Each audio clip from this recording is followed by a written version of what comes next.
The Uplisted City Gym was no problem for the team, who swept through it with the help of Cecil, who was absolutely correct about being a great asset to them. Ice Beam after Ice Beam and Dragon after Dragon fell, with the rest of the team watching in amazement. With the Legend Badge in hand, there was only one more step to take. Travel through Victory Road to the Pokemon League and defeat Zekrom, who was surely awaiting them. The Victory Road itself would of course bring its own challenges, with every battle seeming to threaten to stop them in their tracks, but the team was determined to push through, and so they did.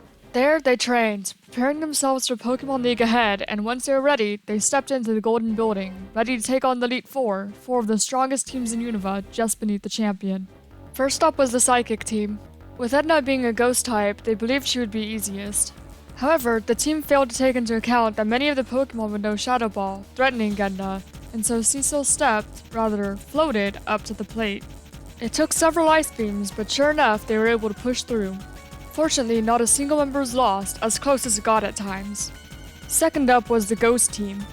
Despite the threat that Shadow Ball would bring Edna stood up against the opposing Configrigus and proved to be on top, the stronger Ghost, leaving with little more than a burn. Ivy was the one to face the Jellicent, and though she had to take a Shadow Ball, she was able to slash Jellicent down with a Leaf Blade. Against Chandelure, Ed came in.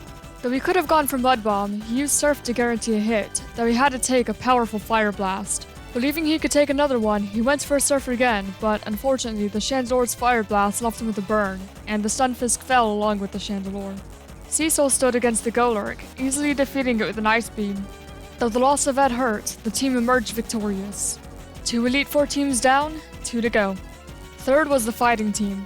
Eugene stood against the throw despite it knowing Payback, believing he could potentially take it down with the Psychic. Though the Payback did hurt, he was able to take it down. Edna then stood up against Mean Xiao, being immune to fighting-type moves, and hurled some Shadow Balls his way to take it down. Eugene came back out against the Sock, planning to take it down with Psychic just as he had the throw, but Sock took Eugene down with the critical hit Stone Edge. Edna avenged the Gothorita, though with some difficulty, and took out Conkeldurr as well, bringing the team their third victory. The final team was made up of Dark-type Pokemon. Their lead, Scrafty, was a major worry for the team, who was uncertain how they would deal with the situation with its poison, dark, and fighting moves. They were certain that they would lose here, that every last one of them would fall, but they had to try anyway. Edna went in against it, aiming to land a Toxic and whittle away its health bits at a time. Through Toxic and strategic pivoting, the Scrafty was eventually able to fall. Next up was Crocodile, who was no problem for Cecil, who pierced through it with an Ice Beam. Then, Bisharp. They had a singular plan, Claude's Wake-Up Slap. Bisharp fell in love with Claude, who came in with the Wake-Up Slap and took down the Bisharp with ease. Now only Liepard remained, who took out Claude with the critical hit Night Slash. Another member lost, quickly avenged by Cecil and their Ice Beam.